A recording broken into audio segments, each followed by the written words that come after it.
Okay, service looks like this.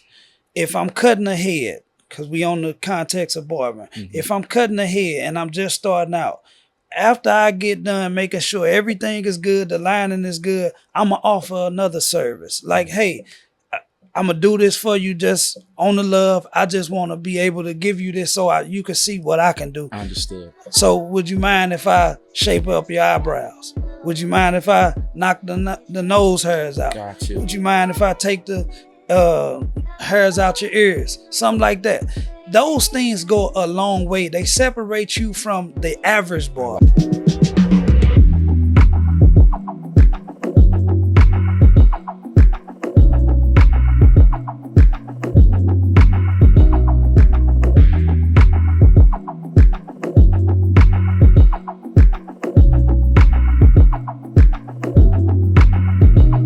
Welcome to another episode of More Than a Barber. I am your host, AP. And listen, this is a podcast for inspiring beginner barbers that's looking to transform their career. And we're going to do that by giving you valuable content. Today, we have a very special guest in the room. I can't wait to dive into this conversation. Before we get into this conversation, do me a solid. If you are looking to level up your career, I need you to subscribe to this channel. We have amazing guests that comes and give valuable content. And so today we have my guy. He is a realtor. He is a high-level barber. I wanted him to come and share some game for our audience, none other than Juan the Groomer. What's up, my guy? Hey, you got it, man. How you doing, man? Good, man. Good. Hey, every day that we vertical and not horizontal, it's a great day. I love that, bro. I love that. Yeah, well, listen, man, this is our first time connecting in person. You know, we follow each other on Instagram. And it's something, you know, for me, I like to have conversations beforehand, but man, we didn't get an opportunity to chop it up. So today, man, we're going to get into the conversation, but I see you. You are a high-level realtor. You are a high-level barber, and I love what you're doing for the industry. And for me, you're not just a barber. You're more than a barber. So, man, let's get into it, man. You are a realtor. You are, again, a high-level barber, man. How long have you been in the barber industry? I've been in the barber industry now. This will be year 10 going into next year. So this is 9 for me. It seemed like forever, and then it seemed short, too. Okay. Yeah. I got you. So 10 years in the barber industry. And how long have you been a realtor? I've been a realtor now. We're going into my 7th month. Yeah, so. Oh, so you just got your that's live. And I kicked off pretty good, man. We already done 3 transactions, so I'm already totaling over $1 million in sales. So it's been a good ride, man. Wow. Yeah, it's been a good ride. So 7 months in as a realtor, 10 years in the barber industry, and you as a realtor have already basically hit $1 million in sales. How does that feel for you coming from behind the chair, just essentially being in the real estate space? Man, to tell you the truth, it's all of them things are amazing, and then they shocking, and then at the same time, I feel like I deserve it because of the work I done put in. You know, so it's a combination of all them feelings in one. Because when you put forth the effort, you expect the result. Now, how it comes and when it comes is the whole exciting part of it. Yeah, so you say you feel like you deserve it. Are you saying that from a place of you put in the work versus someone handing you an opportunity? I tell you this, man. If anybody put in the work, it's me. When I came down to Texas to cut hair, I used to stand out in the Allen Outlet Mall and just pass out cars. I used to be sweating bullets, man. People thought I was crazy. I had on the barber cape and everything, passing out cars. Fast forward to now, after COVID, I went into a suite. I haven't had a day where I don't have a client. So whether it's 1 or 2, and every week is profitable. So coming from somebody who just is a Texas transplant and came down here, and I'm able to amass a clientele that has afforded me a lifestyle that where I can live within my means and still do other things like golf and go out and explore other ventures for as real estate. Sure.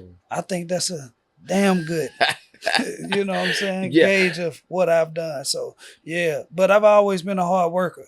I've always been a hard worker from a young guy. I came from an entrepreneur family.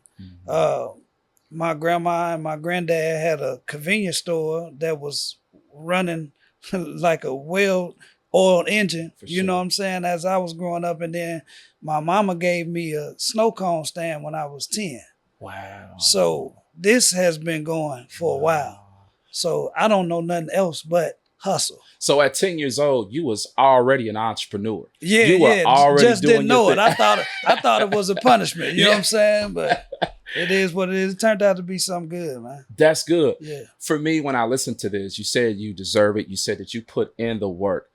Why do you think a lot of barbers coming straight from barber college think that they deserve to charge a certain price point or even become shop owners when they don't have the experience, let's say that you have, putting in the work, sweating bullets at the Allen outlets, that whole thing? Yeah. And why do you think some barbers feel like they don't have to put in the work? Well, it's not some, AP. You being nice doing that. It's most.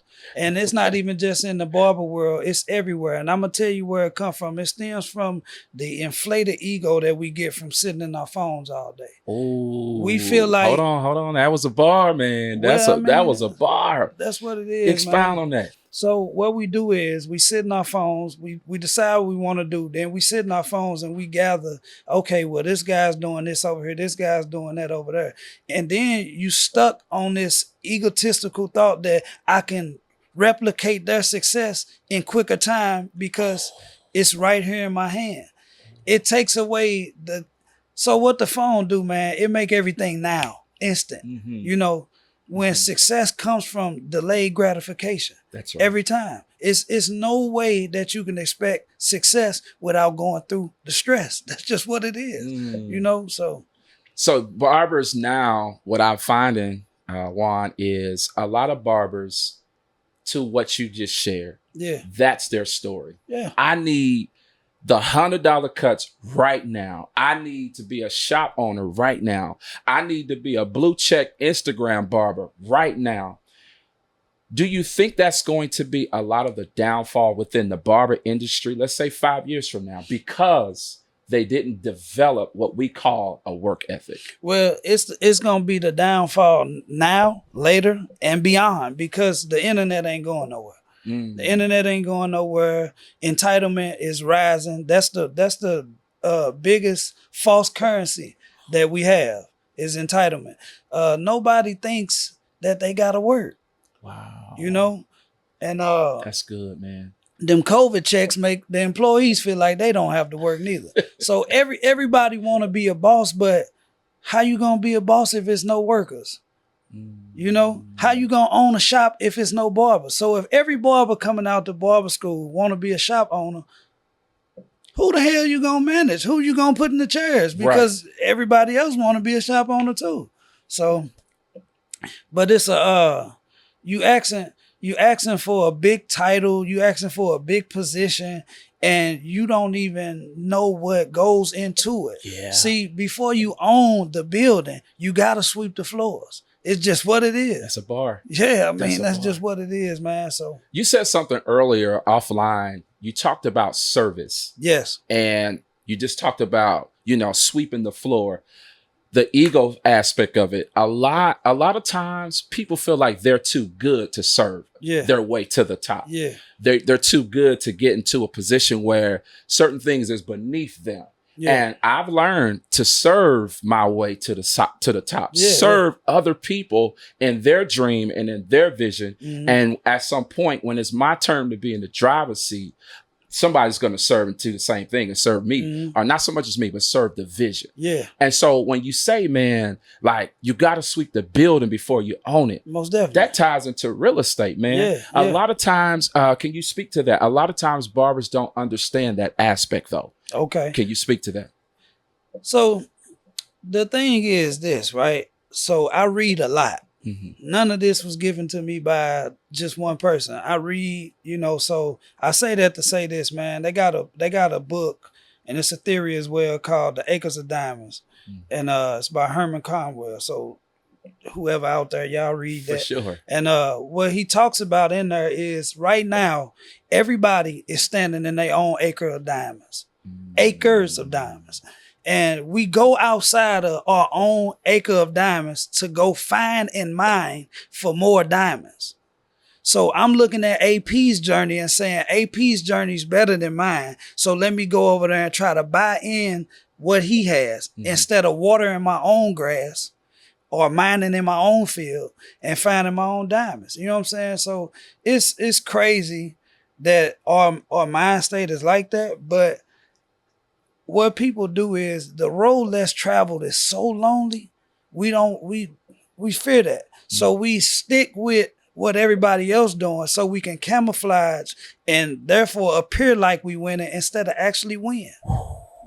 That's just what it is. Man, and you know, it's so crazy. One, we're seeing a lot of people appearing to be winning. Yeah. Appearing to be that guy. Appearing to be, you know, the barber that's sponsored by, you know, certain brands, things of that nature. And I've learned right now, I got about 5 DMs of brands that want me to be a part of what they're doing. Right. And I took a step back and said, do I really want to even be a part of what they're doing? Right. Some barbers just coming out of barber college, they're going to jump on it. Yeah. They going, or even being in the game 2-5 years, however long. Yeah. But for me, I have an identity. Yeah. I know who I am and I know the road that I'm trying to travel. Yeah. So I feel like a lot of barbers now need to understand that you bring something to the table already. Yes, sir. You bring you to the table. And guess what? We've never seen them before. We already seen the dopest barber that's supposed to be, you know, the high level barber, whatever. We've already seen that, but we haven't seen them. Yeah. So to tie back into the piece about service, because I don't want to be so, I got a tendency sometimes to speak in parables, so I don't want to mislead nobody. So service is it's rolled up in everything you just said, with the brands coming at you and you want to do what you want to do for you. Right. The service part comes from when we behind this chair and I want to reach somebody. Hopefully, see, if I reach one person and AP reach one person, we just changed 3-4 generations of people. So, you know, that's good. I want to get this across as this. Service is what creates millionaires. Service is what creates businesses. Service is what creates longevity. So you only go as far as the service that you render. That's it. So when we talking about barbers just starting out, or a realtor just starting out, or a person just climbing the ladder, doing whatever, media, however you want to do it, you have to serve first. You have to serve first. Now, are you saying serve in terms of the owner of the company? Serve in terms of the clients? Give me more context. Okay, service looks like this.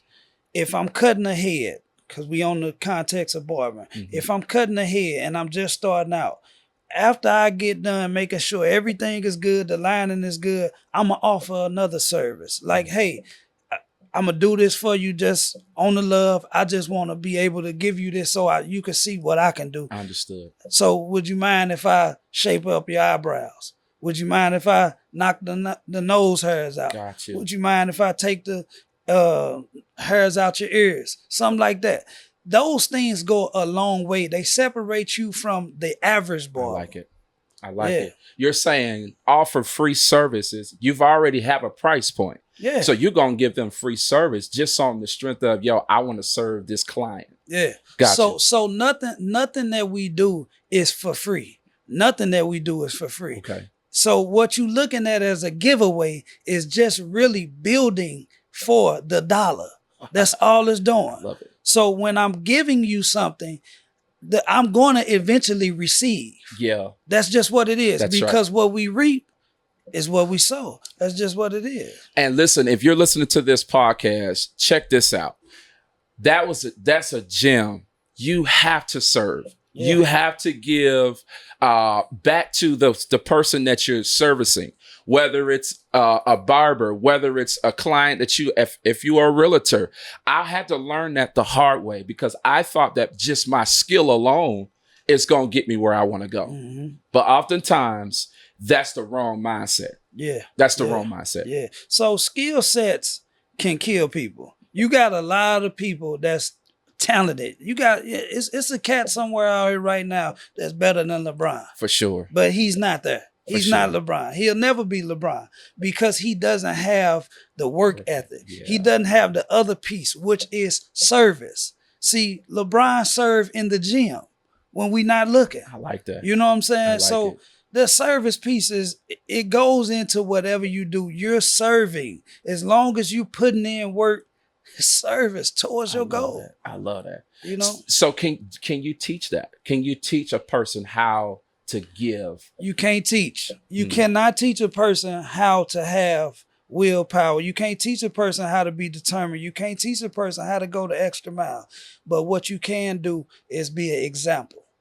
See, oftentimes we don't understand that wise words are only good for the wise. So when I'm speaking to somebody and they don't catch on to the wisdom, it doesn't mean that they're not wise right in that second. Or it doesn't mean that well, let me say it like this. When we speaking, wise words are only good for the wise. So if they don't get it, then they haven't arrived at the wisdom yet. Love it. Yeah. Love it. We all going to get there at some point. Mm-hmm. You know, some of us, we only make it there on our deathbed, you know, and others arrive a little earlier. Doesn't make you better. It don't make you better. The goal is to get to the party. And some of the best people in the party arrive late. Ooh, that's a bar. Yeah. That's a bar. So let me ask you this. We talked about the whole service piece, and we talked about the egotistical mindset of the young barber. What is something that you see today in the barber industry that just makes you cringe when it comes from an ego standpoint? Entitlement. It's entitlement. You got guys who come into a suite fresh out of school. They only been in the shop for 3 months and they want to charge $60. They spray the hell out your head, you know, and then 2 days later, the client come back and is like, dang, I ain't even got a haircut anymore. Yeah. You know what I'm saying? Or you got your barber who he finally make his first $1,000 on a Saturday or a Friday. And then bam, he don't come back to work for the next week. But when the bankroll get low because you done bought all the design and all of that, now you want to try to hurry up and get back to your clients. Well, your clients are gone to that dude that was sitting in the chair and looking at you cut. 100%. Yeah. I love it. So it's entitlement that's killing the barber industry. Do you think that we can change that mindset as OG barbers, as they call us? Right now, there's a lot of beef going on. And I made a post a couple of weeks back. Are OG barbers hating on the younger barbers or the other way around? That post went crazy. My question is, do you think that that can change at some point? Because it's a lot of entitlement. It's a lot of arrogance, but there's not a lot of work ethic and character to go with their skill set. Well, what we got to do is, in our industry, is change the people who's speaking. The people who have the mic,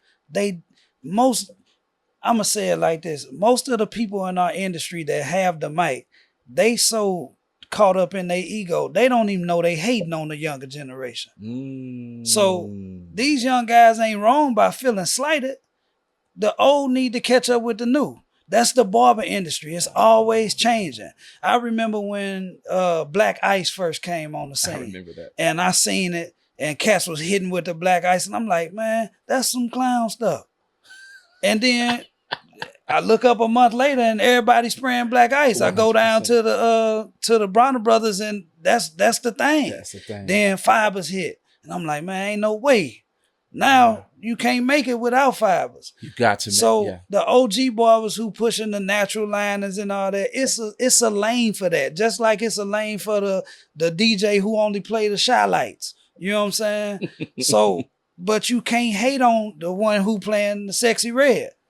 You know what I'm saying? I got you. But you can put a little sexy red in there with the shy lights and get your money. You know what I'm saying? But it's one of them things where we don't understand that it's room for everybody. It's room for AP. It's room for wine. It's room for whoever else, because our business is relationship based. So this is my camera. That's your I camera. want to let you know, That's it. the barber that's sitting there, don't nobody care about your haircut.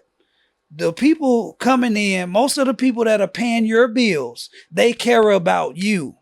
Because trust me, Somewhere along in that relationship, you done push their lining back. Yeah.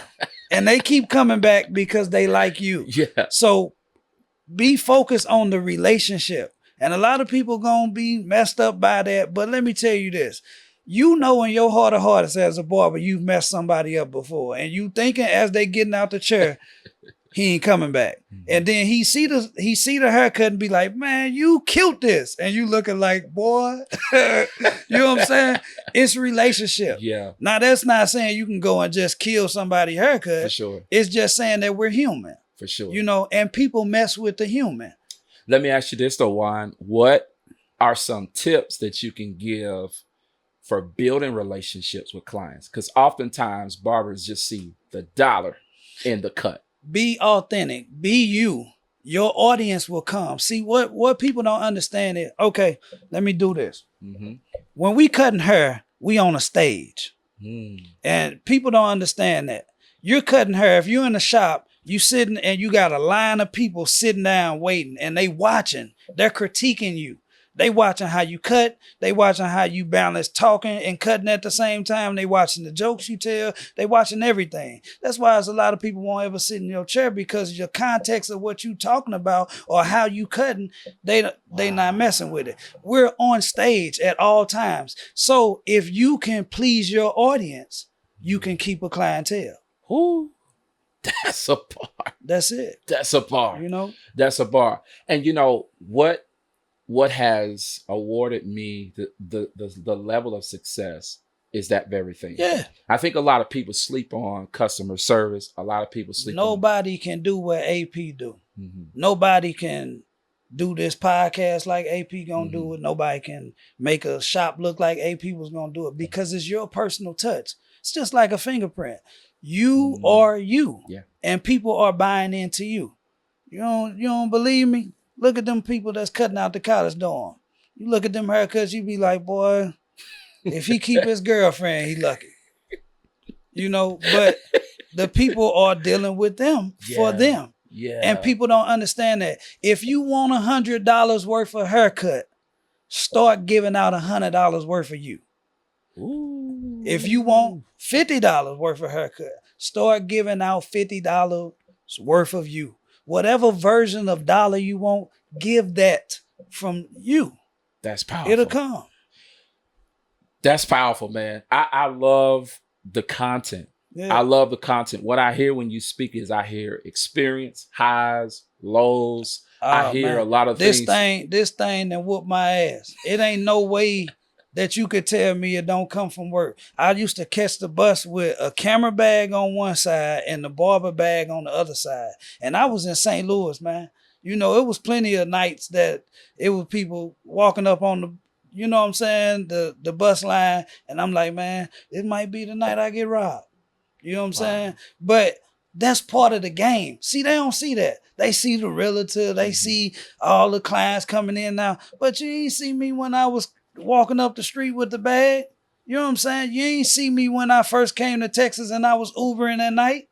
You feel me? It is aches and pains before the game. That's just what it is. Love It's that. every time. Would you say that was one of the most challenging moments Hell no. of your career? No, it was not.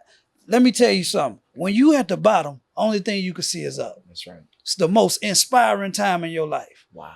So I got a saying, and I'm pretty sure somebody done said it before me, but listen, adversity is a blessing. At every point of adversity is growth. So I'd rather be in a tumultuous time than peace. You know why? Because there's no learning in peace.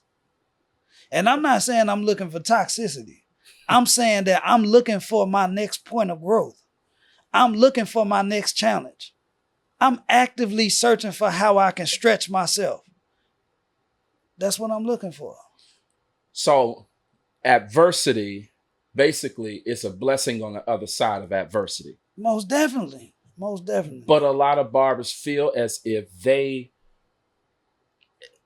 what you just said, you embrace your adversity. Yeah. Right? You embrace those challenging moments.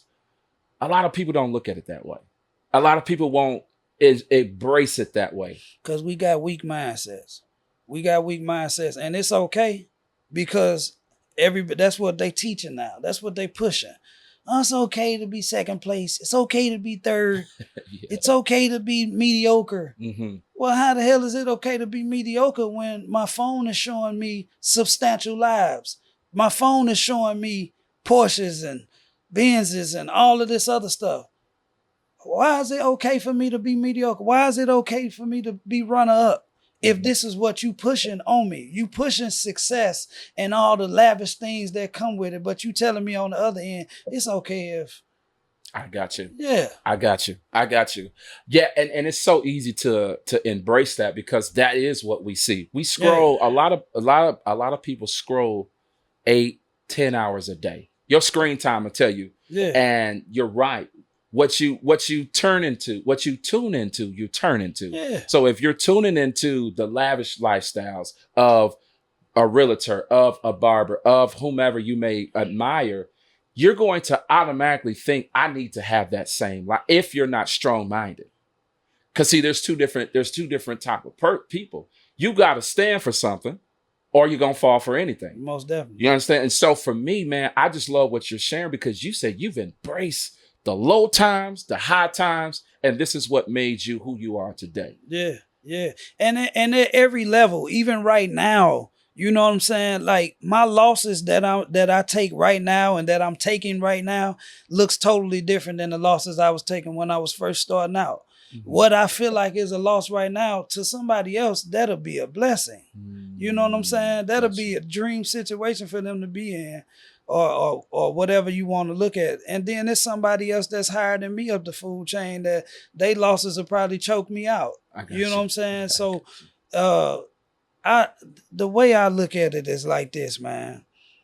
We being fed a whole bunch of stuff that we can't even control. Because what the barber now is challenged with is staying off the cellular device and grinding. How do you do that when during the downtimes when we used to get on the mannequin head and work? You know what I'm saying? Phone. You know how it was before we used to post on Instagram all the time. We used to have to, go out in the community and say, hey man, I'm a barber. Come, yeah. Hey, look, I cut his hair for free and you come in, y'all sit down, come chill with me. I got some waters and everything. Sure. I'm gonna cut his hair for free. If you don't think I can cut, man, you know what I'm saying? Yeah. Now you just post a picture online. You think the client's supposed to roll in. It don't work like that. It don't work like that. It don't work like that. It don't even work like that for those who are posting with the big audiences. Absolutely. You get what you go out and retrieve. That's it. You have to go hunt, Love that. And let me just ask this, I know we're getting into the nuts and bolts of everything with barbering. I like how you really shaped this whole entire conversation. Yeah. That you're not going to get to where you're trying to go being lazy. No, right? You're not. I'm talking to a barber who is not just a barber, but you are a realtor too. How in the world did you navigate saying, yo, I'm going to make this money here behind the chair, but now I want to add on to what I do for myself, my family, that whole piece. You are a realtor now. How are you balancing the two? Well, me balancing the two just strictly comes from my clientele now is so deeply embedded in what I got going on. I share with them what I got going on. I take them on every high and every low with me. You know what I'm saying? Like it. So the relationship is there in the form. It's so heavily we locked in. You know what I'm saying? We locked in. What I do is what they do. So my schedule molds around that. I communicate. See, in every great relationship is communication. Mm-hmm. Yeah. Mm-hmm. That's the base. Wow. And that's how I balance it. I communicate. Love that. And then I schedule things. Mm-hmm. They got all these damn apps. Use them. So are you on Booksy or are you on any type of app? I use a platform called Acuity. Okay. And it's actually one of the other barbers showed me it, Armand Banks. And shout out them to Banks Effect. Shout out to them. Let's go. Cuts by Watts, Demetrius Watts, they're my guys, man. They stuck through, they was down with me when I was going I got you. Yeah, when I first came down, I was telling them, boy, I might throw these clippers against the wall, baby. I'm done with this. These Texas people, they tripping right now. Yeah. Yeah, but that's how I balance it, man. Use apps. So I use Acuity. Booksy is good. The Cut app is good and all of that. I just I'm so into the organic thing. Booksy and stuff, they send you clients and they advertise for you and then they charge you for it. So I just wasn't into that. I got you. And I'm more cut from the OG cloth with a little modern spin. So that's not a shot at anybody who using it. That's just me. I got you. You know what I'm saying? I got you. Yeah, I like the whole app piece as well. The app, and we're not getting paid for this, by the way. Booksy or whoever you just Shoot mentioned. AP to check, baby. Yeah, hey, they haven't paid us at all, Yeah. but that is who I use. And I'm gonna be honest.